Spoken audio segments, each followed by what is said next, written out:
Hey, are you a business owner, entrepreneur, or professional? If so, we want you to apply to be a featured guest on our show.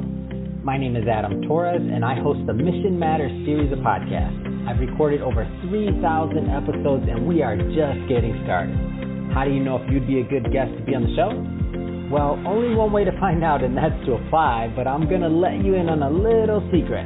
We want guests that have a story to tell, guests with a brand, a product, or a service that can benefit my audience of listeners. If this sounds like you, go to missionmatters.com and click on Be Our Guest to apply. I'd love to talk to you and get to know more about your story. Again, head on over to missionmatters.com and click on Be Our Guest to apply. All right, now let's get into the show. Hey, I'd like to welcome you to another episode of the Mission Matters Business Podcast, your source for all things business. My name is Adam Torres. You can follow me on Instagram at AskAdamTorres. Keep up with my book releases, book tour schedule, signings, all that other good stuff. Always love to connect with you there. And as always, if you'd like to apply to become a co-author of one of my upcoming books, just head on over to the website, missionmatters.com, and click on Become an Author to apply. All right, so today I have Trevor McGregor on the line. He's a Master Platinum High Performance Coach over at Trevor McGregor Coaching. Trevor, welcome to the show. Well, thank you for having me on the show, Adam. Great to be here.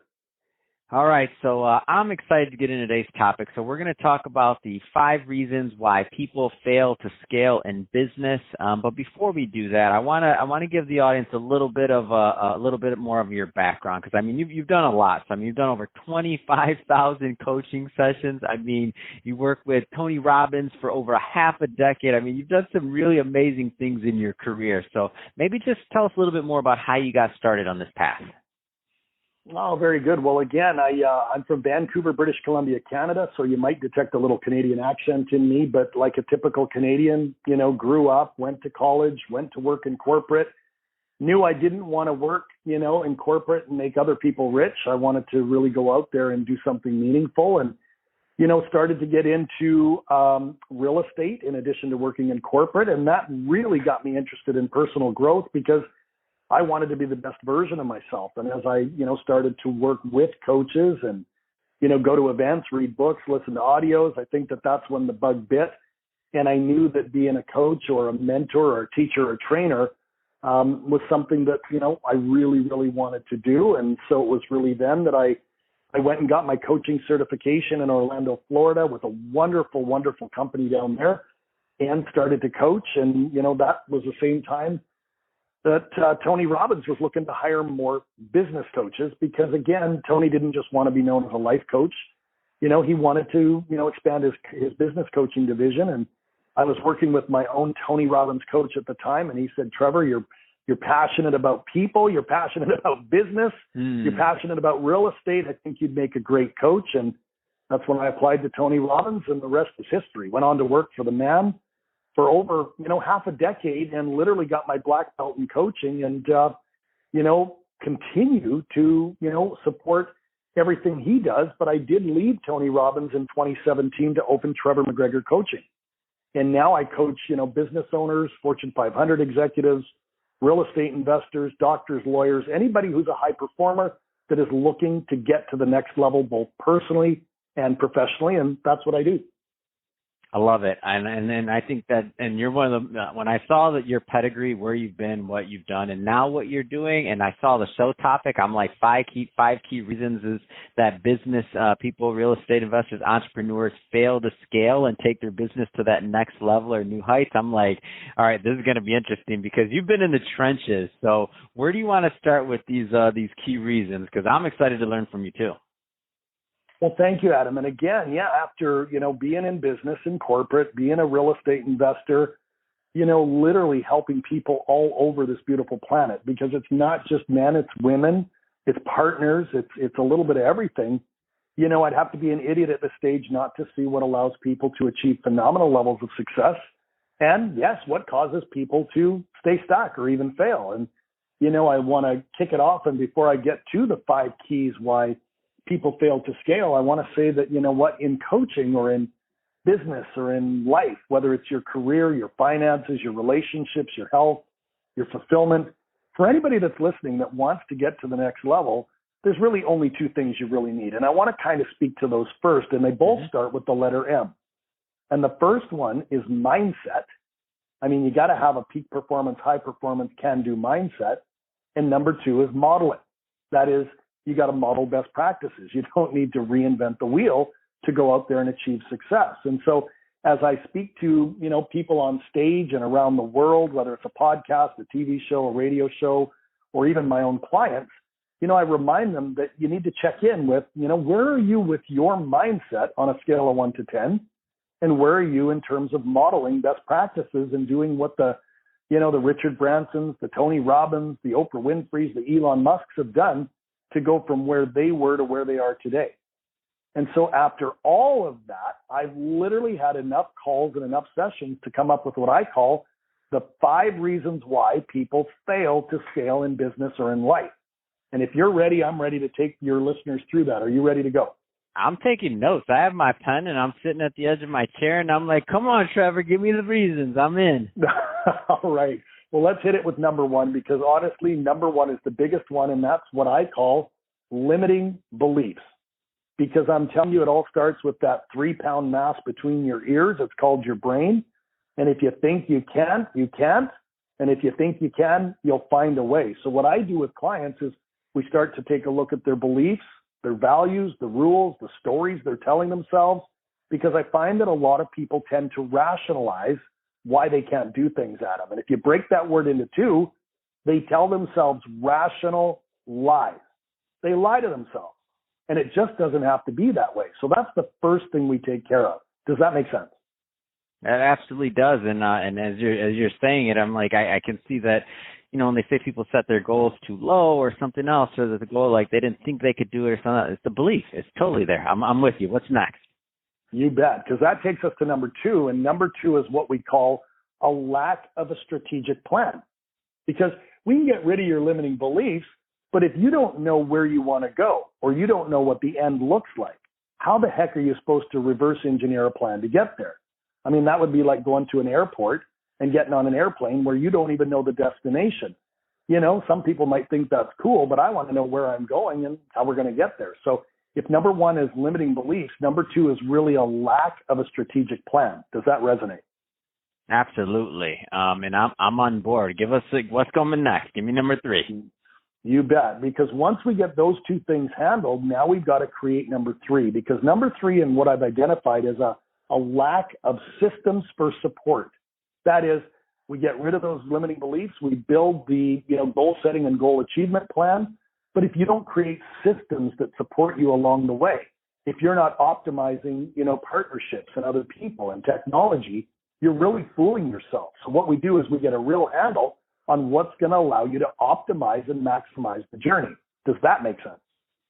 Can you give an example of one of these systems? Because I think sometimes when people hear that word, like for some people that they immediately, they take it to like technology or something else, or it goes back to that limiting belief thing. But I will say that like systems are important. So can you give us an example? It doesn't have to be anything crazy, but just to put some meat around that one. Well, absolutely. And it's really simple. We break things down into what Tony Robbins calls COIs, or categories, of influence, or categories that you want to make better. So categories of improvement even. So things like, what are your systems in your sales structure? What about the way you do marketing? What about in your financial and legal analysis, right? What about in going out there and optimizing HR and the people that could help you grow your business or your portfolio? So when I say systems, it's really categories. It's, what works today versus maybe what you thought worked 10 years ago. We really get a handle on what's going to allow you to win the game of business. This is awesome. What's number 4? Let's get them. Adam, number 4 is by far my favorite category, and it is poor time management. Poor time management, because here's the deal. There's something called the Rule of 168, and that rule decrees that we all have 168 hours a week. You've got them. I've got them. Elon Musk has them. Now, we sleep for some of those hours. We eat. We pay the bills. We play with the kids. But what are you really doing to optimize and maximize your business and move it forward? Because I can tell you that most people do busy work, instead of doing what I call the high impact, high income activity. Does that make sense? So what is, and obviously there's only so much we can do in a, 15, 20-minute podcast episode. And by the way, if we had hours, I still wouldn't get all the answers for you now. Why? Because I want people to go check you out. I want them to go to your website. I want them to work with you because you're producing results. So let's consider this a little teaser. But time management is a big one. I think it gets us all at different points of our careers, because it doesn't matter if you're, because every next rung you reach, whether you're just graduating college and you got your first big job, or if you're just getting your first executive position or middle management, or it doesn't matter where you're at, it's like always evolving. So there's always going to be a new challenge with time management, because you're always going to, if you're excelling in your career or anything you do, because you're going to have more demand for your time now as you become more valuable as an asset. And I just mean in the business side. So what are some, how should people start framing their thought process around it? Not necessarily all the tools, because I mean, that's going to be different for everybody, right? But how do they start framing that process around thinking about time differently? I love it. Well, the first thing you got to do is really give up time management, or, even saying that, and really label it as event management. Because here's the truth, Adam. We can't manage time. Time's going to come and time's going to go. But what we can manage is the event, or the intention, vibration, and energy we give to things. So the first thing I'd say is really, call it event management and really take inventory, right? Because honestly, there's 4 words that start with the letter D that really help you get perspective when you do this inventory. Because if you look back at your last week, or, the last month, or whatever period of time, you'll probably notice that there are things that you should do. That is, the things that you get done. There are things that you would delay. There are things that you would delegate. And yes, believe it or not, there are things that you should dump altogether. They're not worthy of you doing them, right? So whether you do, delay, delegate, or dump, you want to get a handle on not just, what that looks like, but really, what's your skill set? Where are you strong? Where do you love to play? Where should you be outsourcing things to other people, right?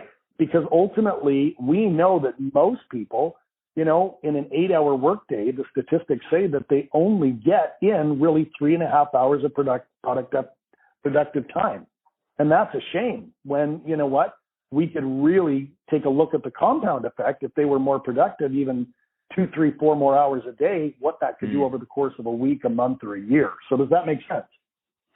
So what, and by the way, for everybody listening, that's the words of wisdom from a master platinum high performance coach. You don't get that title just by luck. You know what I mean? I'm like, yeah, I love that answer. And I'm already thinking about it myself. Why am I saying time management? He just killed it. Event. It's not. It's about events and what you're giving the energy and vibration to. So, I get it. And I can see why you're effective in what you do. Let's go to number 5. So let's go to number 5. What's number 5 for us? Because I got my pen ready and I'm ready. You betcha. And number 5 is also super important, and it's what I call a lack of execution and course correction. Because again, Adam, we can get rid of your limiting beliefs. We can create the plan. We can create systems for support. We can, optimize your calendar and get you set up for event management. But if you don't go out there and execute and have benchmarks to measure whether you're on track or not, you're really fooling yourself. So number 5 is really, are you out there taking what I call intelligent and inspired action? Notice I didn't say action. I said intelligent, which is smart, and inspired, which is you get fired up about it. You get hungry. You get passionate, because that's where I see sparks fly and magic happen for people that literally want to absolutely explode the results. Does that make sense? So what do you think are some of the, and again, I don't want to oversimplify this, because again, this is, you could teach a whole master class on this, and you may have one out there, I don't know. But what do you think are some of the themes that you see that keep people kind of held back from this execution part? Because I feel like this is the one thing that, many times, especially in a coaching process, things like people maybe get some of these other things right, they get further along, and like you said, all these things are going well, and then that execution part, that's you're on the 1 yard line, put the ball in the end zone, you're right there. What are some of those themes that you've seen have at times held people back in your coaching experience? Well, I love it. And I love the, 1 yard line analogy, because if you look at the Tom Brady's of the world, what they really step into is what I'm about to share with you and your listeners, because to really go out there and execute, there's really only 4 words that start with the letter S, as in superhero, that you need to check in with. And those 4 words are your state, and that refers to your state management. It's your story, and your story refers to your identity. You're either operating as a victim or you're operating as a victor, or moving to victory, right? The third one is your strategy. That is, what are you doing to move the ball over the goal line? And the fourth one is the biggest one that I find, is the most important, and that is your standards. Because I can tell the quality of an individual by the standard they hold themselves to, right? So if we take a look at your state is your focus, your story is your identity, your strategy is what you're executing with. You're going to throw the ball, you're going to run the ball, right? You're going to kick a field goal. What do you want to do? And then what is the standard? I mean, when do you need to draw a line in the sand and literally step over that, never to return again? And again, guys like Tom Brady and some of the greats in sport, the Michael Jordans, the Wayne Gretzky's of the world, they know their state, their story, their strategy, and their standards. Does that make sense? Yeah, I get exactly what you're saying too. So when you're talking, and especially when you think about on the execution side, and some of the people that the Michael Jordans of the world, like you said, it's like they know the value, they know their actions, they know what they're doing, and they take it that last step that really has led the names that you've mentioned to greatness, and definitely obviously in sports fame, 100%. So Trevor, I'll tell you, this has been a great interview. It's been a pleasure having you on the line, number one. I took some extensive notes here, but I do want to make sure that, my audience has a chance to connect with you and your team. So if somebody's listening to this, and I know we just literally scratched the surface on this topic, if somebody's listening to this and they want to connect with you and your team to either talk about coaching or to follow your work or writing or anything else, I mean, what's the best way for people to do that? Well, thank you for having me on again, Adam. It's been an absolute pleasure to be on your show. And the best way to reach me is just to head over to my website. It's simply trevormcgregor.com. That's TrevorMcGregor.com, trevormcgregor.com.